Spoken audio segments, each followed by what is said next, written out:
प्रेम की उमंग होगी साहब, जो प्रेम की तरंग होगी, वो उमंग तरंग, वो मस्ती में रहता है।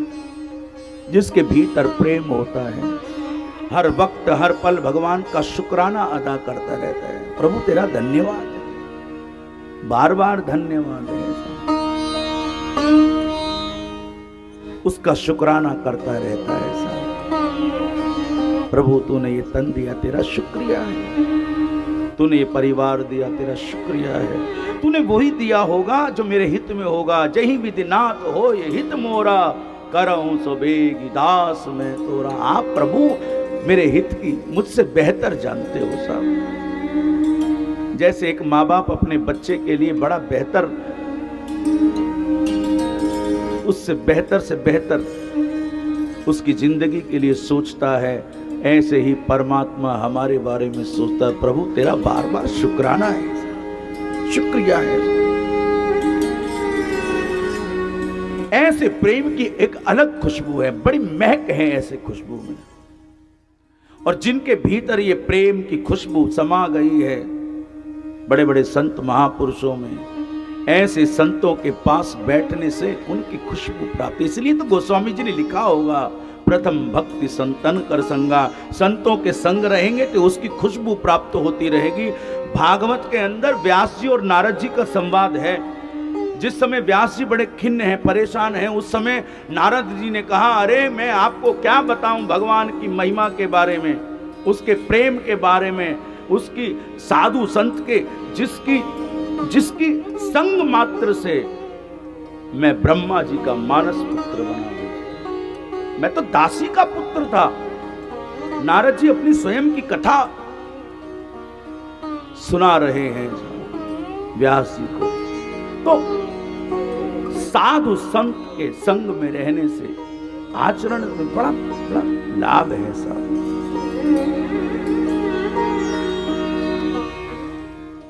संतों के साथ रह करके हमारे संत महापुरुष गाते हैं, संतों के संग लाग तेरी अच्छी बनेगी, अच्छी बनेगी, अरे तेरी बिगड़ी बनेगी, लग तो सही उनके साथ। तो प्रेम की अपनी खुशबू है साहब। और वो ऐसी खुशबू है जैसे हम किसी बगीचे में जाएं साहब, या किसी इत्र की दुकान पर चले जाएं साहब।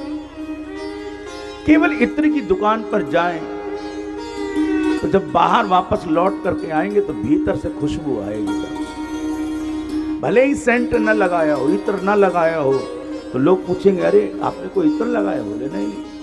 करा क्या? बोले मैं तो बस उसकी दुकान में गया था, दुकान से आया।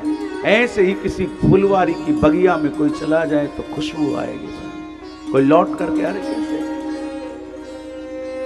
बड़ी खुशबू आ रही है आप में से, कुछ लगाया है? बोले नहीं, कुछ नहीं लगाया। ऐसे ही साधु संतों के पास जब बैठेंगे तो आपके अंदर से भक्ति की खुशबू आएगी साहब, सहज में आएगी, बिना प्रयास के अनायास ही उनकी खुशबू आप में उतर आएगी साहब। पकड़िएगा साहब। क्षमा की खुशबू, दया की खुशबू,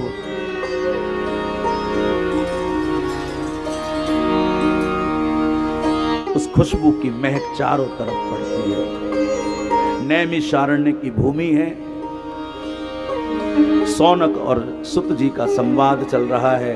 अब सुत जी सर्वप्रथम सौनक ऋषियों के भगवान के 24 अवतारों की कथा सुना रहे हैं। पहला अवतार भगवान का सनत कुमारों का है।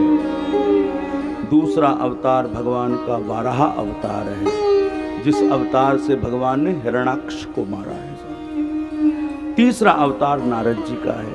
नारद जी कोई साधारण नहीं है।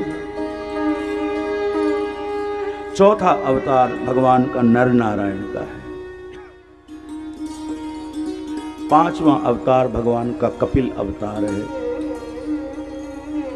देवहूति के पुत्र हैं कपिल भगवान, और मां ने अपने पुत्र को ही अपना गुरु बनाया है। ऐसे कपिल भगवान।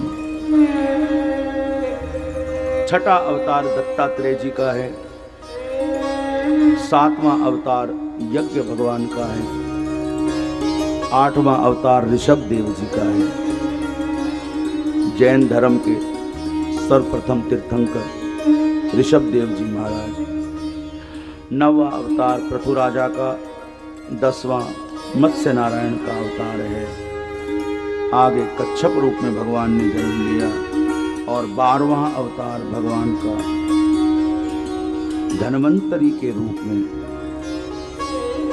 भगवान प्रकट हुए।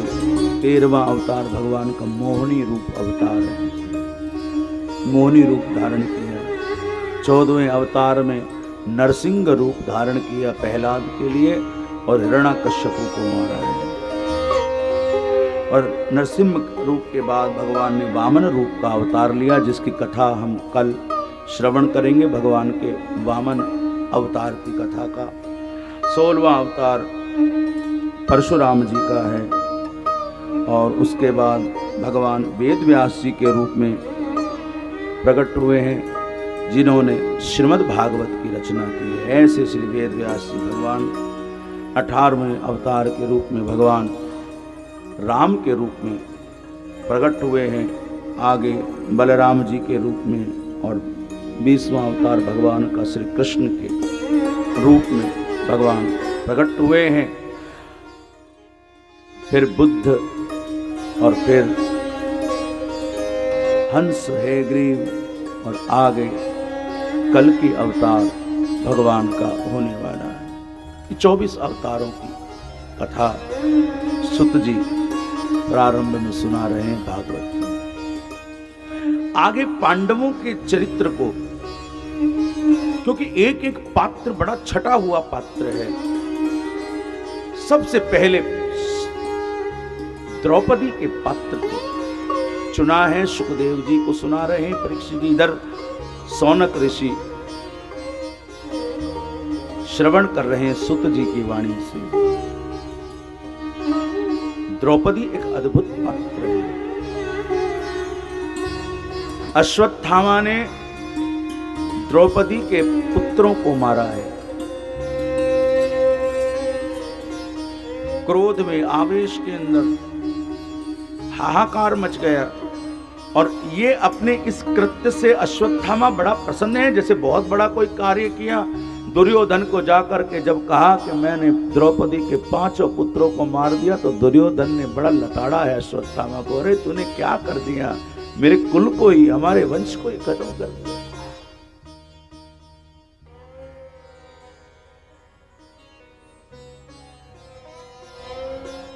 भगवान कृष्ण के साथ अर्जुन अश्वत्थामा को पकड़ते हैं और द्रौपदी के सामने लाकर के खड़ा कर देते हैं।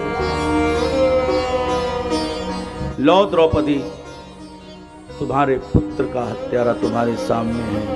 और द्रौपदी ने जब देखा, अरे ये तो हमारे गुरुपुत्र का गुरुपुत्र है, द्रोणाचार्य का पुत्र है। जो अब तक आवेश में थी, बदले की भावना जिसके हृदय में थी, अश्वत्थामा को देखते ही वो बदले की भावना समाप्त हो गई और द्रौपदी ने करुण स्वर से कहा, छोड़ दो। क्या कह रही हो? भगवान कृष्ण ने कहा, हरि कृष्णा क्या कर रही हो? तुम्हारे पुत्रों का हत्यारा है।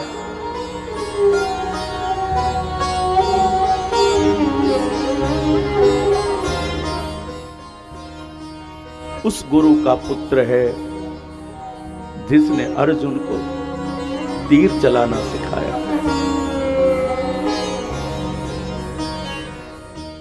मैं तो दुखी हुई, लेकिन गुरु माता को मैं कैसे दुखी करूं? उनका विचार आते ही द्रौपदी ने कहा, छोड़ दो। खैर भगवान ने उसकी मणि को निकाला है और मणि को जब निकाल लिया तो अब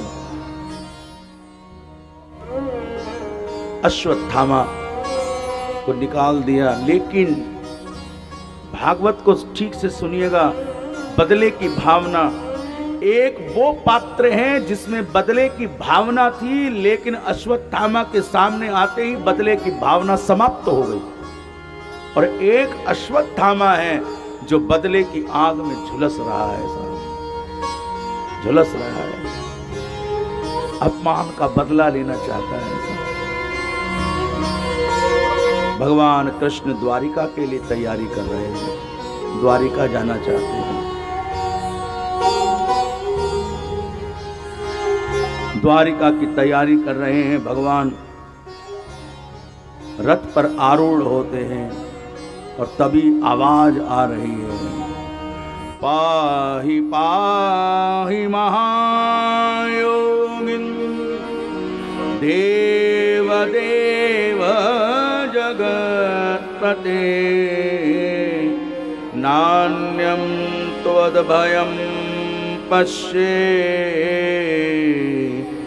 यत्र मृत्यु परस्परम। श्रीमद् भागवत के प्रथम स्कंद के 8वें अध्याय का 9वां श्लोक है। हे देवादिदेव जगदीश्वर, हे आप महायोगी, आप मेरी रक्षा कीजिए, आप मेरी रक्षा कीजिए, आप मेरी रक्षा कीजिए। पाहि पाहि महायोगिन देव देव जगत्पते। आपके अतिरिक्त इस लोक में अभय प्रदान करने वाला कोई नहीं, क्योंकि यहां सब परस्पर एक दूसरे की मृत्यु के निमित्त बन रहे हैं। क्या हुआ? देखा, एक तेज ब्रह्मास्त्र चलाया है अश्वत्थामा ने। और मैंने कल ही कहा कि परीक्षित जी और सुखदेव जी ऐसे दो महान पात्र हैं जिनको भगवान ने गर्भ में ही दर्शन कराया, और परीक्षित जी की रक्षा भगवान ने गर्भ में करी। अब जब उत्तरा के गर्भ की रक्षा करी तो यहां द्रौपदी बड़ी अच्छी सीख दे रही है, बेटी जीवन में घोर से घोर विपत्ति जब आए तो किसी की और मत देखना, श्री कृष्ण को ही पकड़ के रखना, वही काम आएंगे साहब, और कोई काम नहीं आएगा, वही काम आएंगे।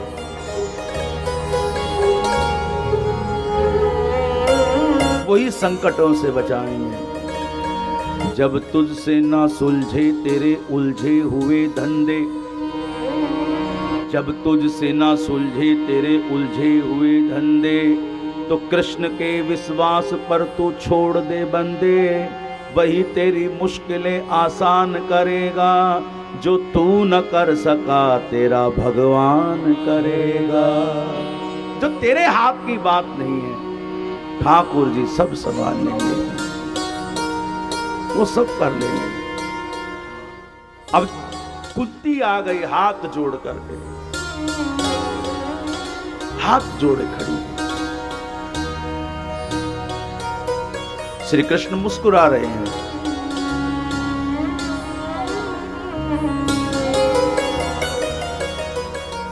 प्रार्थना कर रही है, कृष्णाय वासुदेवाय देवकी नंदनाय च नंद गोप कुमाराय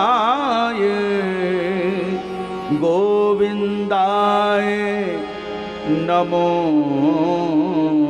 नमः। हे प्रभु, आपने अनेक विपत्तियों में हमारी रक्षा की है, आपका कोटि कोटि धन्यवाद। भगवान कृष्ण कहते हैं, अरे बुआ ऐसे क्यों कह रही हो?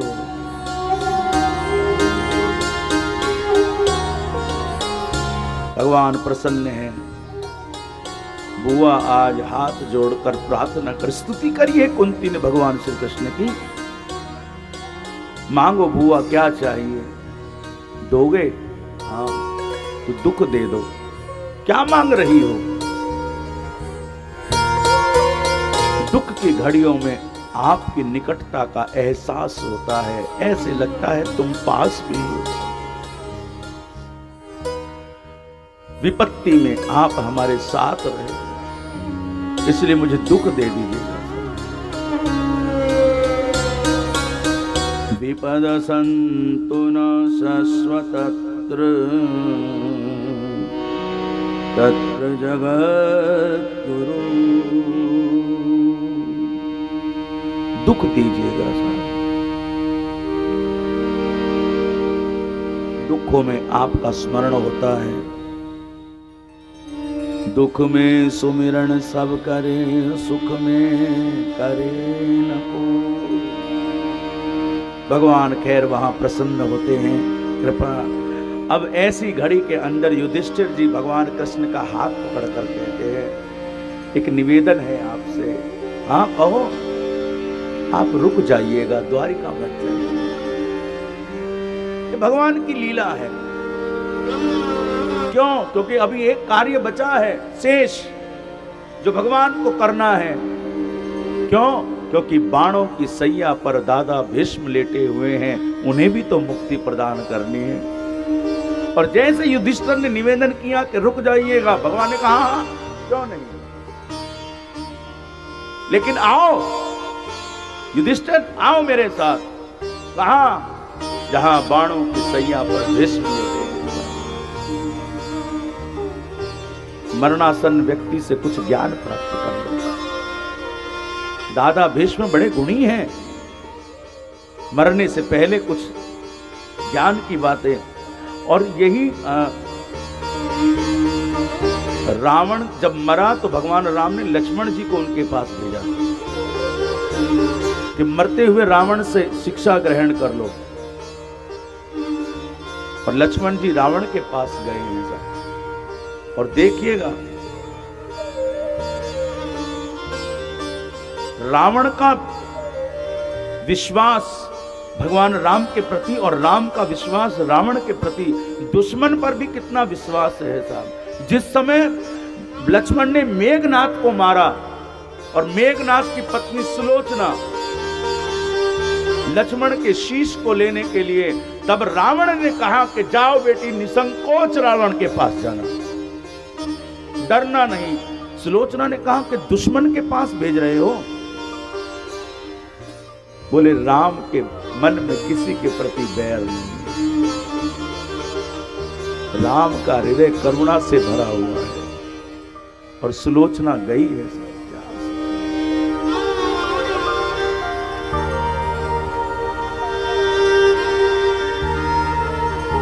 दादा भीष्म बाणों की सैया पर हैं। और जिस समय सब गए पांडव, तो दादा भीष्म ने अर्जुन से पूछा है, अर्जुन कहां है तुम्हारा सारथी? श्री कृष्ण पीछे छपे हुए प्रकट हुए हैं। दादा के चेहरे पर मुस्कुराहट। और अर्जुन को कहा कि देखो, इसे साधारण सारथी मत समझना। क्यों? श्री कृष्ण परात्पर जगत गुरु ब्रह्म है, परमात्मा है। दादा भीष्म उद्घोषणा कर रहे हैं, भरे मरते समय श्री कृष्ण ही परमात्मा है, साधारण नहीं है। ज्ञान दिया है दादा ने। उत्तरायण का समय आया, दादा भीष्म की ज्योत भगवान श्री कृष्ण में समाहित हो जाती हैं। और यहां से भगवान अब द्वारिका की ओर जाते हैं। खूब आनंद मंगल द्वारिका में, क्योंकि बड़े दिनों के बाद भगवान स्वागतम कृष्णा स्वागतम कृष्णा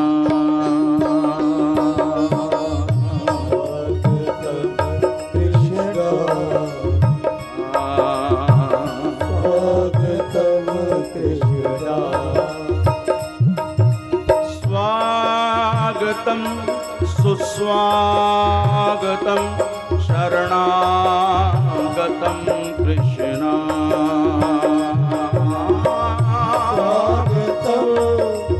स्वागतम शरणागतम कृष्णा। सब द्वारिकावासी भगवान कृष्ण को द्वारिका में देखकर प्रसन्न हो गए हैं। बड़े दिनों बाद आ रहे हैं। सब स्वागत कर रहे हैं। आप भी दोनों भुजाएं उठाकर गाइएगा। स्वागतम सुस्वागतम शरणागतम कृष्णा, स्वागतम सुस्वागतम शरणागतम कृष्णा,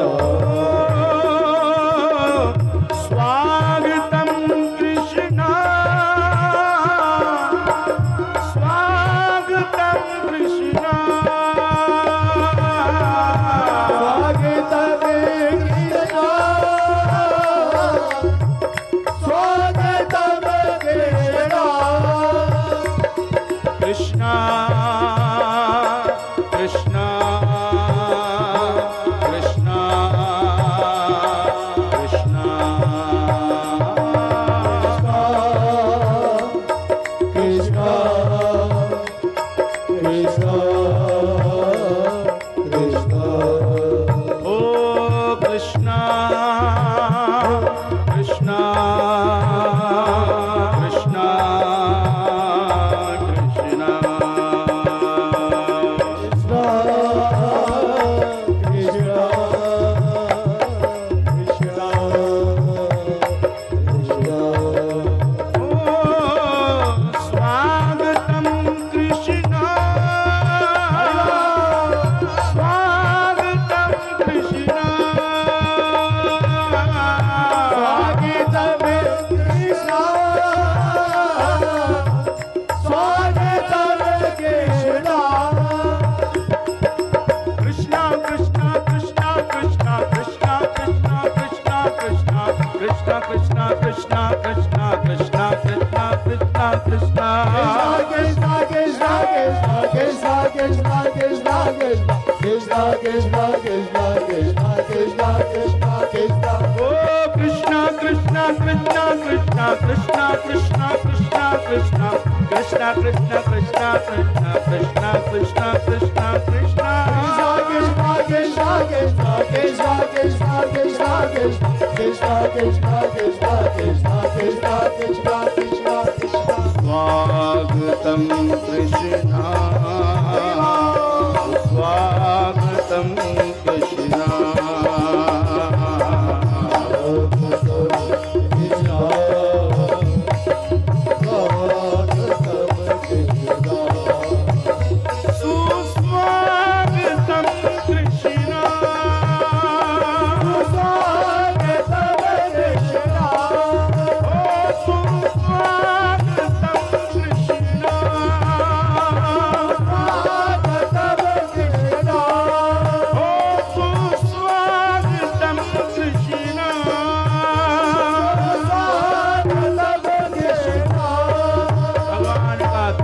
में अभिनंदन स्वागत हो रहा है।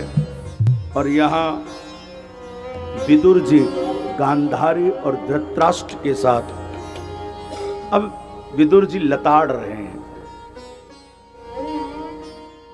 जिनको एक पग भूमि भी तुमने नहीं दी, आज उनके टुकड़ों पर पल रहे हो। शब्दों के तीर से धृतराष्ट्र और गांधारी आधी रात को महल छोड़ करके चले गए विदुर जी के साथ।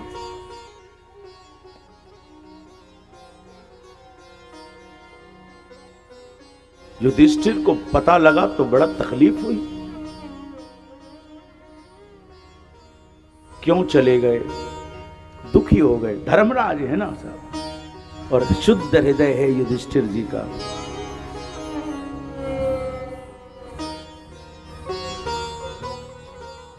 धृतराष्ट्र के जाने से मन बेचैन है, तब नारद जी ने आकर के युधिष्ठिर को समझाया है, शोक ना मनाइएगा।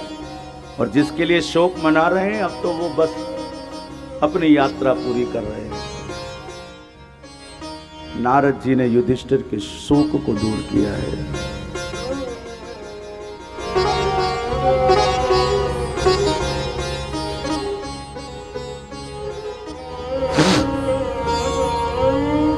समय बीता। भगवान जब द्वारिका गए थे तो अर्जुन साथ में गया था। यहां भगवान की स्वधाम लीला हुई, और स्वधाम लीला होने से सबसे जो सब पर अपना अपना प्रभाव पड़ा। लेकिन यहां अभी पांडवों की कथा चल रही है, तो सबसे गहरा प्रभाव अर्जुन पर पड़ा है। लौट करके आए, बड़े दिन हो गए। इधर युधिष्ठिर जी बड़े बेचैन हैं कि अर्जुन को गए बहुत दिन हो गए।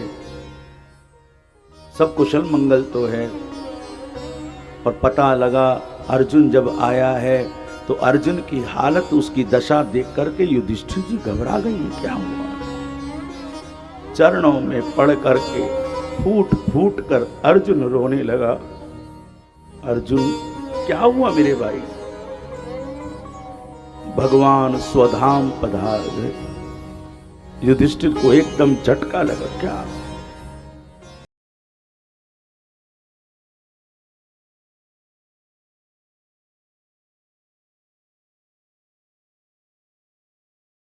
आनंद टीवी से जुड़ने के लिए आप हमें व्हाट्सएप करें 9277395752 पर।